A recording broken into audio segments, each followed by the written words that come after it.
नमो अरन्ताणं नमो सिद्धाणं नमो आयर्याणं नमो वज्रायाणं नमो लोये सवसाहुणं मंगलमय मंगलकरणं वीतराग विज्ञान नमो ताहि जाते भय अरहंतादि महान करिमंगल करि हो महाम ग्रंथ करण के काज जाते मिले समाज सब पावे निज पद रान जय स्वरूप समझा बिना पायो दुख अनंत समझावे ते पद नमो श्री सद्गुरु भगवन। प्रवचन सार महान आचार्य कुंद देव का बताया हुआ ग्रंथ है। इसमें ज्ञान तत्व प्रज्ञापन की 80 नंबर की गाथा अपनी चल रही हैं। वास्तव में इस गाथा के अंदर में अपने स्वरूप का पता आचार्य कुंद ने बताया है। एक बार गाथा को अपन दोहराते हैं। जो जान दियर हंतम दवत गुणत पजयते हिम सो जान दिया पाणम मोह खलु जादित लयम जे जान तो अरहंत ने गुण द्रव्य ने पर ये पणे ते जीव जाने आत्मने तसु मोह पामे लय करे। वास्तव में ज्ञान तत्व प्रज्ञापन की ये गाथा है। प्रज्ञापन का मतलब है विज्ञापन, वस्तु के स्वरूप को बताने वाला ये ज्ञान तत्व प्रज्ञापन है। आचार्य देव ने बताया कि ज्ञान जो है वो जैसा अनंत में जो ज्ञान है वही ज्ञान मेरे अंदर में है। अनंत के ज्ञान में, हमारे ज्ञान में कोई किसी प्रकार का अंतर नहीं है। थोड़ा बहुत ही अंतर मानता है तो प्रत्यक्ष और परोक्ष का अंतर है। वो सारी चीजों को क्या करते हैं, लोकालोक को एक साथ जान लेते हैं, प्रत्यक्ष में जान लेते हैं, और हम क्या है कि परोक्ष रूप में जानते हैं। प्रत्यक्ष और परोक्ष का अंतर दिखाई देता है, लेकिन ज्ञान तो दोनों का क्या है, एक ही जैसा है। जैसे है ना महाभारत के अंदर में प्रज्ञापन मतलब उसका विशेष पना बताया जाता है। ज्ञान का प्रज्ञापन बताया जा रहा है कि ज्ञान वास्तव में क्या है। महाभारत के अंदर में जो धृतराष्ट्र था उसे कुछ नहीं, अंधा था, नहीं दिखाई देता था, लेकिन संजय जो था वो संजय ने पूरा का पूरा उसको क्या बता दिया कि महाभारत में क्या क्या चल रहा है, महाभारत में कैसा युद्ध किस प्रकार का चल रहा है। संजय उसको क्या कि प्रत्यक्ष रूप में, जैसे होता ना लाइव, क्या बोलते हैं आजकल ना, क्रिकेट तो कहाँ चल रहा है, लेकिन ये टीवी टेली ये सारी चीजें आपको क्या कर देते हैं, लाइव बता देती हैं। तो संजय ने पूरी की पूरी महाभारत वो धृतराष्ट्र को लाइव बता दी है। ऐसे कुंद आचार्य सिमंदर भगवान के समोसण में गए और यहाँ आकर के हमको अपनी महाभारत, अपना वस्तु का स्वरूप, ज्ञान का स्वरूप है, वो एक व्यवस्थित रूप में अपने को बताया है कि तेरा जो ज्ञान है, जो सिमंदर परमात्मा का ज्ञान है, जो अनंतों का ज्ञान है, वही ज्ञान तेरे अंदर में है। उनके ज्ञान में और तेरे ज्ञान में रंच मात भी अंतर नहीं है। ये अंतर जो मानता है यही तेरा मिथ्यापना है। और जब तक इसे मिथ्यापने का अभाव नहीं होगा, तो आचार्य कहते हैं इस मोह का तू अभाव नहीं करेगा तो महासंकट है तेरे साथ में। महासंकट क्यों कहा है? कहीं इस मिथ्यात्व का अभाव नहीं होगा, इस मोह का अभाव नहीं होगा। यहां पे जो मोह जो शब्द का प्रयोग किया है वो चारित्र मोह की बात नहीं कर रहे हैं, ये दर्शन मोह की बात कर रहे हैं।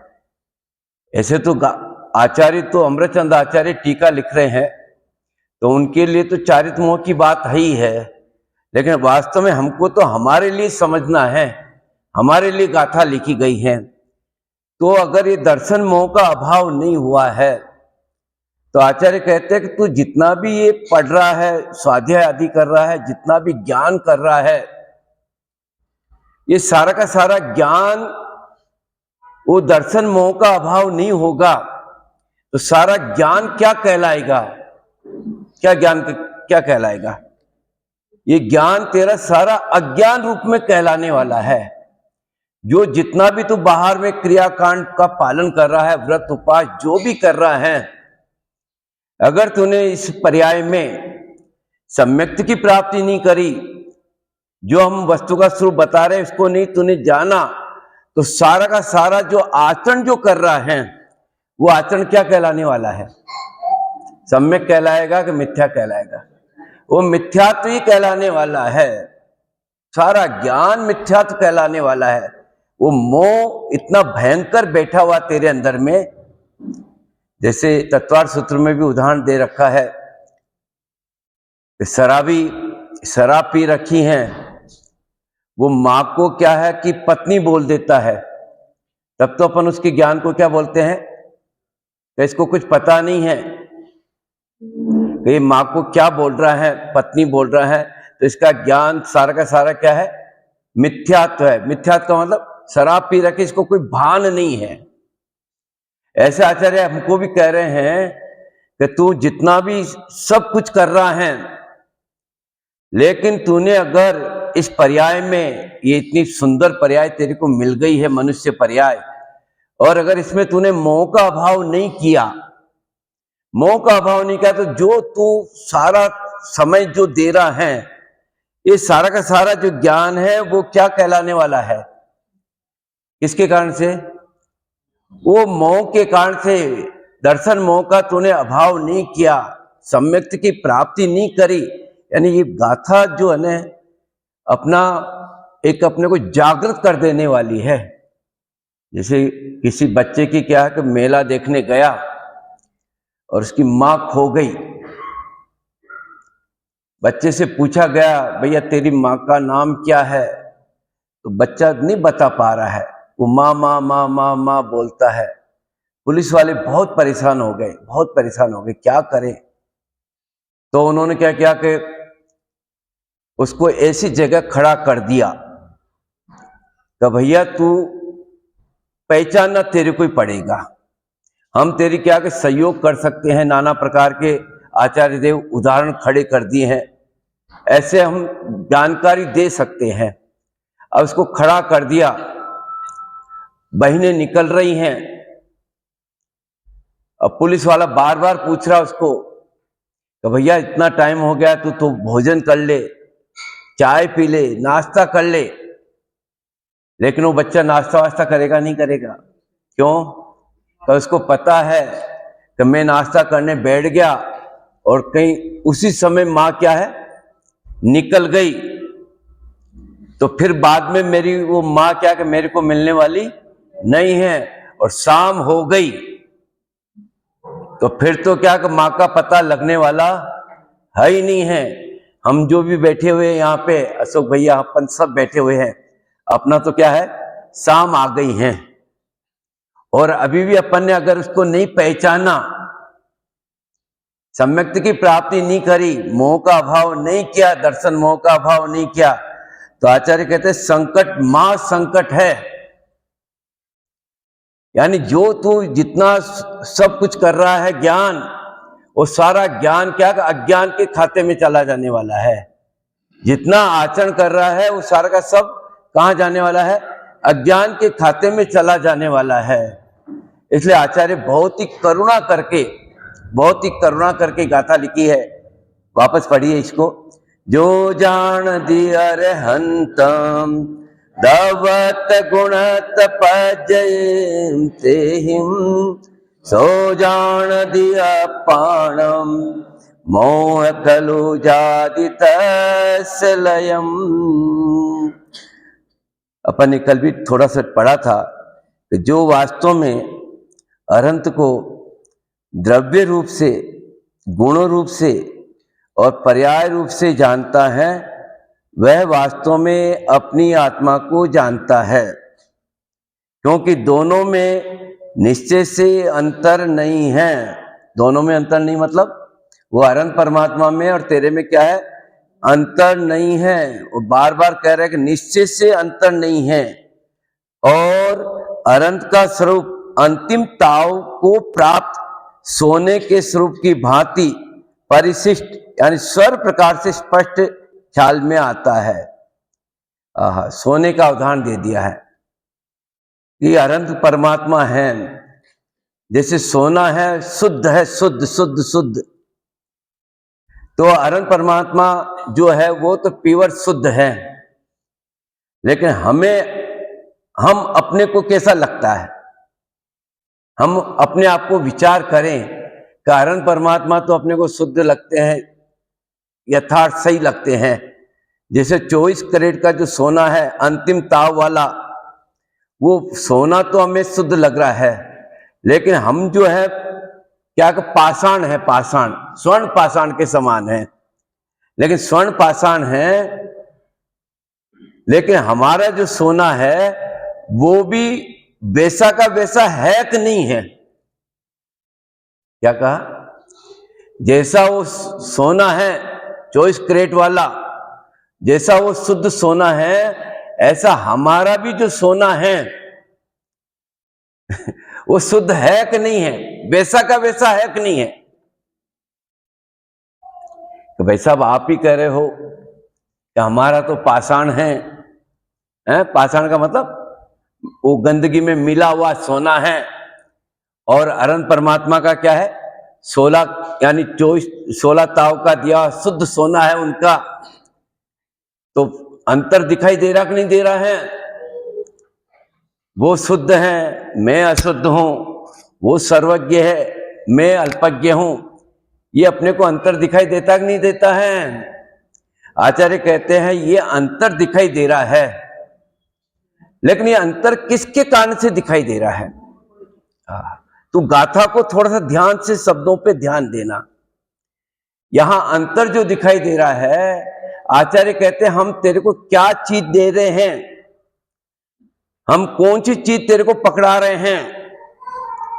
हम तेरे को कह रहे हैं कि शुद्ध सोना, सोने की बात कर रहे हैं, या वस्तु की बात कर रहे हैं, या शुद्ध अशुद्ध की बातें नहीं की जा रही है। या किसकी बात की जा रही है? वस्तुत्व, यानी एक तो होता द्रव्य और एक कहलाता द्रव्यत्व। त्वपना लगा रखा है, क्या लिखा है? जो जान दिया रे हंतम, द्रव्य नहीं लिखा, द्रव्यत्व, द्रव्यत्व गुणत्व पर्यायत्व। तो त्व में क्या है? त्व का मतलब है उसको वस्तु रूप से देखना। त्व का मतलब भाववाची है, भाववाची। अशोक भैया, त्व का मतलब क्या है?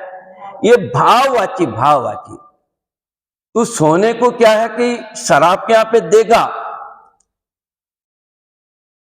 एक ने शुद्ध सोना दिया, तूने अशुद्ध सोना दिया, तो वो जो पैसा देगा तो तेरे को सोने का पैसा देने वाला है तो खोट का पैसा देने वाला है। शराब को क्या दिखाई देता है? क्या दिखाई देता है? शराब को क्या दिखाई देता है इसमें? तू मान रहा है कि मैं तो इसको मिट्टी का मिला हुआ गंदा सोना दिया है ना, वो पाषाण वाला सोना दिया है, मिला हुआ सोना दिया है।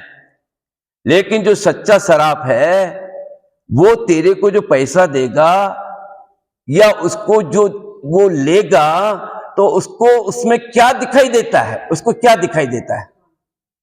क्या दिखाई देता है उसको? उसको सोना दिखाई देता है कि मिट्टी दिखाई देती है? क्या दिखाई दे रहा है? आचार्य कहते हैं हम तेरे को वस्तु पकड़ाना चाहते, वस्तु, तू वस्तु को पकड़। हम वस्तु को नहीं पकड़ना चाहते हैं, हम क्या किसको पकड़ना चाहते हैं? उसकी कालिमा को, इनको दूसरी चीजों को पकड़ना चाहते हैं। आचार्य कहते हैं कि हम खड़े हैं ना, तो हमसे मिलान कर, हम जो बता रहे उसको तू एक बार देख तो सही।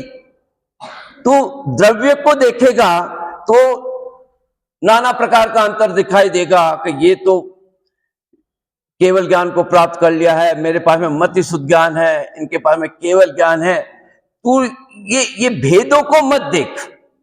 यहां पे क्या निश्चय शब्द का प्रयोग किया है, ये भेदों को मत देख, तू वस्तु को देख।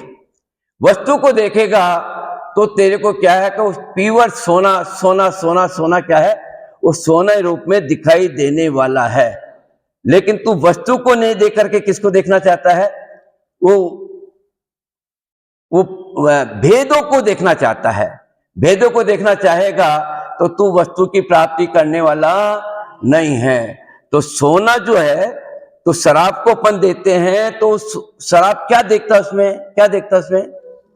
वो स्वर्ण देखता है उसके अंदर में। तो आचार्य कहते तू भी क्या कर, उसमें वो वस्तु को देख, उसके अंदर में। किसको देखना? अपने को, वो वस्तु को देखना। इसलिए छठी गाथा में आचार्य कुंद ने कमाल कर दिया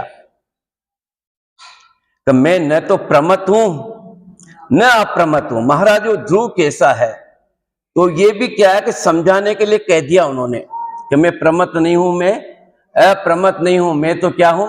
एक ज्ञायक भाव, एक ज्ञायक भाव हूं, ज्ञायक भाव हूं। मैं प्रमत भी नहीं हूं न मैं अप्रमत भी नहीं हूं, मैं तो क्या हूं? मैं तो एक ज्ञायक भाव। तो अपने को क्या, कैसे देखना उसको? हमको कैसे देखना? अपने को कैसे देखना है कि हमको अपने को ज्ञायक रूप में देखना है, वस्तु रूप में देखना है। लेकिन अपन वस्तु रूप में नहीं देख करके अपन क्या, कहां जाती दृष्टि अपनी? हमारी पर पे दृष्टि जाती है, पर्यायों पे दृष्टि चली जाती है। आचार्य कहते हैं कि तू एक बार वस्तु पने देख। अपने भाव भाषण अपने को नहीं हो पाता है। अपन क्या कि आचार्यों ने 7 तत्वों के श्रद्धान का नाम सम्यक दर्शन बताया, देवशास्त्र गुरु के श्रद्धान का नाम सम्यक दर्शन बताया। लेकिन जैसे कहा कि 7 तत्वों के श्रद्धान का नाम सम्यक दर्शन है, ऐसा अपने को कहा, तो अपन 7 तत्वों के श्रद्धान का नाम सम्यक दर्शन कहा, तो अपन क्या देखते हैं? परिभाषा रट लेते हैं। आपने भी रट ली, हमने भी परिभाषा रट ली, तो अपन मान लेते हैं कि हमने तो क्या है, 7 तत्वों को जान लिया है। आचार्य कहते हैं कि तू सम्यक्त नहीं हुआ है, तेरे को धर्म की प्राप्ति नहीं हो पा रही है, तो जो हम कह रहे हैं तो इसका भाव भाषण होना चाहिए। तेरे को क्या होना चाहिए? इसमें भाव भाषण होना चाहिए। तू भाव भाषण नहीं करना चाहता है और तू क्या है, उसको याद करता है, सुना देता है, रट लेता है, इधर की उधर दृष्टि को दौड़ाता है। उसमें भाव भाषण कर। अरे शिवभूति मुनिराज, जिनके पास में कुछ भी सामान्य ज्ञान, लेकिन उन्होंने भी क्या किया, उसका भाव भाषण किया, तो उनको भी किसकी प्राप्ति हो गई है? केवल ज्ञान की प्राप्ति हो गई है। और एक क्या कि 11 अंग 9 पूर्व का पाठी बन जाता है, इतना ज्ञान कर लेता है, लेकिन उसको क्या नहीं होता है? वो भाव भाषण स्वयंपना नहीं हो पाता है इसको। तो भाव भाषण नहीं होता है तो कहा संसार का संसार में रह जाता, घूमते ही रहता है। एक हिरण का उदाहरण दिया टोडरमल जी ने। हिरण जो होता है ना, हिरण, उसको संगीत का लय ताल ये कुछ भी नहीं है कि रोला है कि दोहा है कि चौपाई है, ये कुछ भी नाम पता नहीं है। लेकिन जैसे संगीत चलता है तो संगीत में क्या हो जाता है? वो तन्मय हो जाता है। शेर भी आ जाए लेकिन धुन चल रही संगीत की तो वो वहां से भगता नहीं है, यानी वो उसके अंदर में क्या हो जाता है, उसको भाव भाषण है। और हम उसके लय ताल सब जानते हैं, लेकिन हम उसमें क्या नहीं हो पाते हैं। एक बार अकबर और बीरबल के वहां पर कोई संगीत वाला आ गया, तो उसने संगीत वाले ने कहा, भाई साहब मैं आपसे कोई पैसा नहीं लूंगा, एक मेरा, क्योंकि गीत गाने वाले, ये कविताएं सुनाने वाले, ये क्या करते हैं कि भैया हमारी सुन तो लो कम से कम। तो उसने वो आया और अपनी कविताओं को सुनाने के लिए रखा। तो अकबर ने कहा यार बीरबल, ये कुछ तो ले तो नहीं रहा है, अपना तो कोई खर्चा नहीं हो रहा है, सारे गांव वालों को सूचना दे दो। तो सारे गांव वाले आ गए और जब वो गीत गाने लगा तो सब वाह वाह वाह, मजा आ गया, मजा आ गया, सब यानी वाह वाह करने लग गए इसमें। तो अकबर ने कहा यार बीरबल, मेरे को पता नहीं था इतनी रुचि वाले जीव यहाँ पे बैठे हुए हैं, सब वाह वाह कर रहे हैं, बहुत आनंद ले रहे हैं इसका। तो बीरबल ने कहा भैया तो एक दो विद्यालय खोल दो इसके, संगीत के, क्या कर दो आप, इतने रुचि वाले हैं, इसको यहीं रख लो। तो बीरबल ने कहा ठीक है महाराज, आपकी बात मान लेते हैं, कल प्रयोग कर लेते, कल के बाद में अपन विचार करेंगे इसको रखना कि नहीं रखना, क्या करना क्या नहीं करना है। तो सारी जनता अनाउंस कर दिया, सब अकबर के अनाउंस होने से सारी जनता आ गई, अब सब बैठी और उसका गीत संगीत चालू हुआ। और जैसे चालू हुआ तो अकबर ने, वो बीरबल ने एक सूचना दे दी सभी सुनने वालों को कि भैया आप सभी संगीत का आनंद लेना, बहुत आनंद लेना, लेकिन इस संगीत में कोई वाह वाह करने लग गए, ताली बजाने लग गए, तो हमारे सैनिक क्या के पीछे खड़े हुए हैं, आपकी गर्दन को क्या कर देंगे, अलग कर देंगे। अब संगीत चालू हुआ तो सब क्या है, क्या क्या क्या कर रहे हैं इसमें, क्या कर रहे हैं इसमें, इधर उधर देख रहे हैं कि वाह कर दिया तो क्या होगा, हमारी गर्दन क्या हो जाएगी, अलग हो जाएगी। लेकिन उसमें दो चार जनों ने ऐसे तन्मय हो गए, मजा आ गया, वाह वाह करने लग गए। तो वो बीरबल बोलने लगा अकबर से कि भाई साहब, केवल यहाँ पे दो ही जने दिखाई देते हैं और बाकी को कोई दिखाई नहीं देता है, यानी हम क्या उसमें वो द्रव्यत पन्ने को देखें, उसमें किसको देखना अपने को, तो भाव भाषण होना चाहिए, भाव भाषण। अपन बोलते ना अभी नंदीश्वर की पूजन चलती है, एक कोड़ा कोड़ी, अब कोड़ा कोड़ी का मतलब हमको कोई कोड़ कोड़ हो गया हो ना, ऐसा दिखाई देता है। अब कोड़ा कोड़ी का भाव भाषण नहीं, भाव भाषण। कोड़ा कोड़ी का मतलब क्या, 1 करोड़ से 1 करोड़ को गुणा करे, उसका नाम क्या कहलाता है, वो कोड़ा कोड़ी कहलाता है। आदिनाथ भगवान की आयु कितनी थी, 84 लाख पूर्व की। अब 84 लाख अपन सुनते हैं ना तो ऐसा लगता है कि हम ही हो गए 84 साल के, तो ऐसा लगता है। तो आदिनाथ 84 लाख पूर्व के हो गए, तो पूर्व का मतलब क्या है, उसका भाव भाषण नहीं, 70,56,000 वर्ष का एक पूर्व होता है, ऐसे 84 पूर्व, 70,56,000 56,000 करोड़ का एक, 1000 का एक पूर्व, ऐसे उसकी भाव भाषण अपने को हो, तब तो उसकी क्या आने वाली है, महिमा आने वाली है। ऐसे आचार्य यहाँ पे कहते हैं कि तेरे को भाव भाषण होना चाहिए उसमें। यहाँ पे द्रव्य नहीं लिखा है, गुण नहीं लिखा है, क्या लिखा है, द्रव्यत। द्रव्यत का मतलब वस्तुपने से देख, तू वस्तुपने से नहीं देखना चाहता है, और तेरी दृष्टि क्या अनेक भिन्नता पे चली जाती है, तो तू उसको सोने पने से देख। एक पिता के पास में सोना है, और सोना है तो लड़की कहती है कि इसका हार बना दो, क्या बना दो, इसका हार बना दो। और लड़का कहता है नहीं, इसका तो आप क्या करो, मुकुट बनाओ बढ़िया। अब राजा ने, उस सेठ ने क्या किया, उसका लड़के की बात सुनकर के उसका मुकुट बना दिया। अब जैसे मुकुट बना तो लड़की क्या है, रोने लग गई, चिल्लाने लग गई।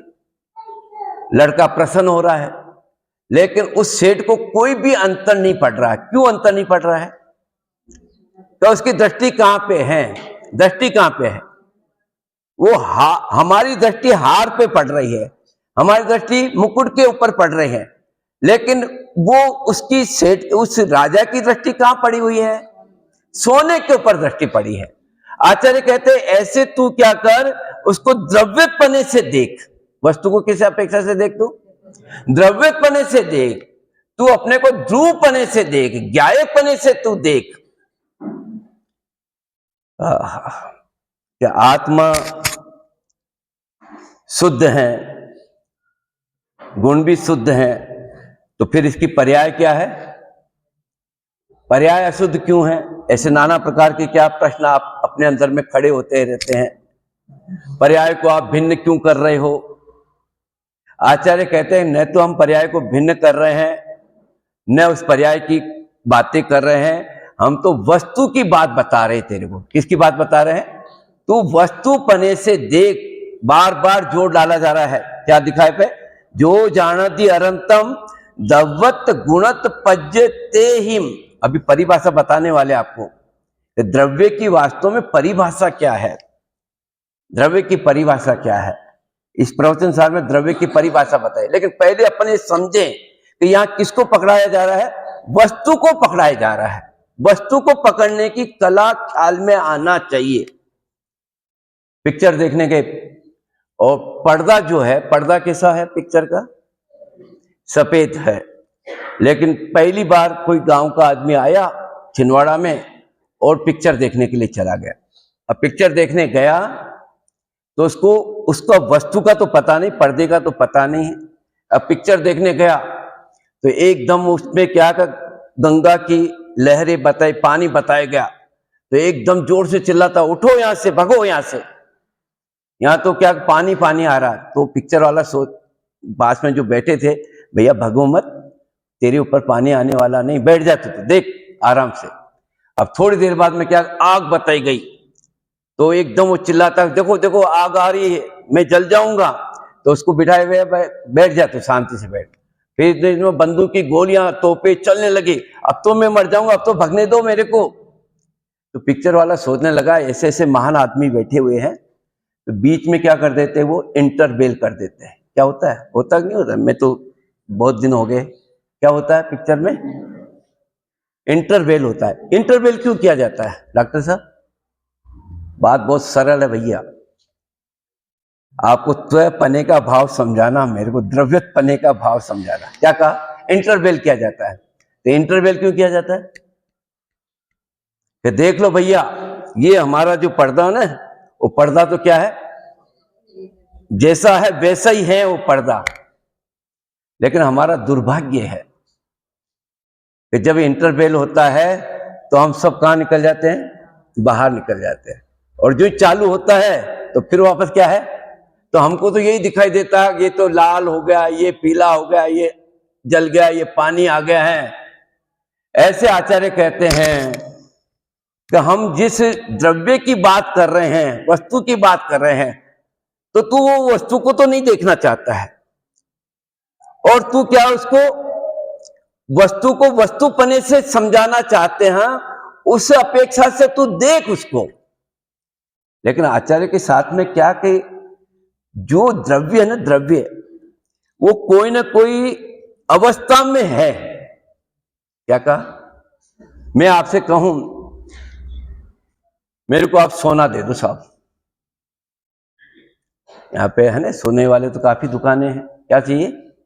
सोना दीजिए। तो आपने क्या किया कि अंगूठी ला करके दे दी। तो मैंने कहा भैया हमको तो सोना चाहिए, यही तो सोना है। ऐसा सोना है? सरासर झूठ बोल रहे हो आप तो। ये तो क्या है? अंगूठी है। अब ये सोना है, वो कोई ना कोई अवस्था में आएगा ही। अब लेकिन तू उसको देख ले तो तेरा क्या है, ये मोह क्या है, मिथ्यात्व क्या है, खत्म हो जाने वाला है। अगर वस्तु अगर अशुद्ध हो जाती, क्या कहा? अगर वो वस्तु अशुद्ध हो जाती, तूने अशुद्ध हुई नहीं है, तूने केवल क्या है, मान रखा है। क्या कर रखा है? मान रखा है। इसलिए आचार्य बार बार कह रहे हैं कि तू ये मानना छोड़ दे, तू जान उसको सही ढंग से कि वस्तु को तूने, अगर वो वस्तु ये अगर क्या बोला जाए, वो अशुद्ध हो जाती, वो द्रव्य क्या अशुद्ध हो जाता, तो द्रव्य अगर अशुद्ध हो जाता तो फिर तो तेरा मिथ्यात्व समाप्त हो जाता। तो समझ में आया? दो बातें कही। अगर द्रव्य क्या हो जाता, अशुद्ध हो जाता, और तू अशुद्धि मान रहा ना, उसको अशुद्धि समझ रहा है, अगर वो अशुद्धि हो जाता तो फिर मिथ्यात्व रहता क्या? मिथ्यात्व किसका नाम है? मिथ्यात्व किसका नाम है? उल्टी माने का नाम, उसका नाम मिथ्यात्व है। तो हमने क्या माना कि है तो शुद्ध, हमारा द्रव्य तो क्या है, शुद्ध है, और हमने द्रव्य को क्या मान रखा है, अशुद्ध मान लिया। अशुद्ध मान लिया नहीं, अशुद्धि हो गया, ऐसा अपने मान लिया, तो क्या हो जाने वाला है, सम्यक्त हो जाएगा। फिर तो क्या कहा, कुछ समझ में आता? बहुत गंभीरता की बात है। आचार्य कहते हैं कि भैया वो तो जैसा है वैसा का वैसा ही है, उसमें रंच मात भी क्या नहीं आया है, अशुद्धपना नहीं आया है। बहन है ना, बहन कपड़ा धोती है, तो क्या मान के कपड़ा धोती है? आप कपड़ा धोते नहीं, ये मैंने आपको कुर्ता दिया भाई इसको धो के लाना, तो आप क्या मान करके धोते हो? है?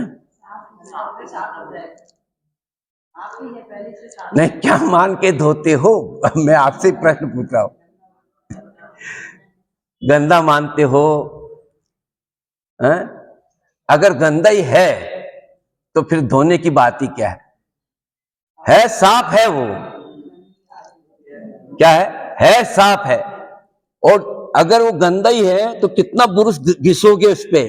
अगर आपको शुद्ध, यानी अगर अनंत परमात्मा को नहीं रखते, शुद्धता को नहीं रखते, स्वर्ण वो क्या बोलते हैं, शुद्ध सोने को नहीं समझाती आपको, तो आप अशुद्धता को कैसे निकालते? है वो वैसा का वैसे ही है, कपड़ा तो कपड़ा जैसा ही है, कपड़े में रंज मात भी क्या नहीं है, अशुद्ध हुआ नहीं है, कपड़ा तो शुद्ध ही है, लेकिन हमने उसको क्या मान रखा है, अशुद्ध मान लिया है। मान लिया है तो आचार्य कहते इस मान्यता को क्या कर दे, तू छोड़ दे, तो अपने आप ही क्या हो जाएगा, तू शुद्ध हो जाएगा। इसमें द्रव्य की जो परिभाषा लिखी है, टाइम तो हो गया अपना, द्रव्य की परिभाषा लिखी है, अन्वय है सो द्रव्य है। देखो इसमें आएगा, देखो वहां अन्वय वह द्रव्य है। अन्वय क्या है, ये टीका में 5वें नंबर की लाइन है, द्रव्य की परिभाषा। बाल बोध में तो आपको पढ़ाया था, द्रव्य की परिभाषा किसे कहते हैं, गुणों के समूह का नाम द्रव्य है।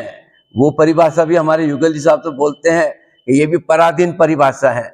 परिचय द्रव्य का दिया जा रहा है, और किससे परिचय किया जा रहा है, गुणों से परिचय किया जा रहा है। सेठ का परिचय दिया जा रहा है, और अपने लड़कों से, पुत्रों से, इनसे परिचय दिया जाए तो उसका क्या महत्व है। तो यहाँ पे द्रव्य की परिभाषा क्या दे रखी, अन्वय सो वह द्रव्य है। अन्वय का मतलब, अन्वय का मतलब है।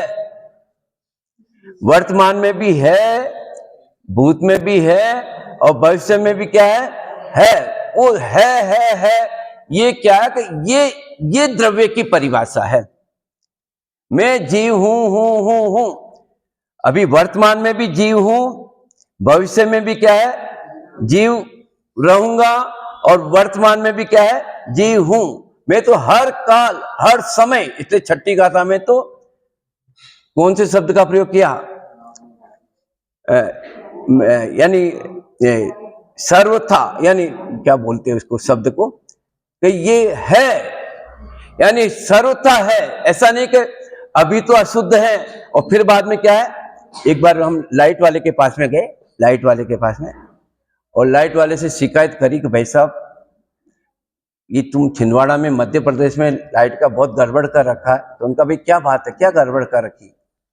तो ये तेरे जो बल्ब को हमने सुबह के टाइम पे जलाते हैं तो ये बहुत कम प्रकाश देता है,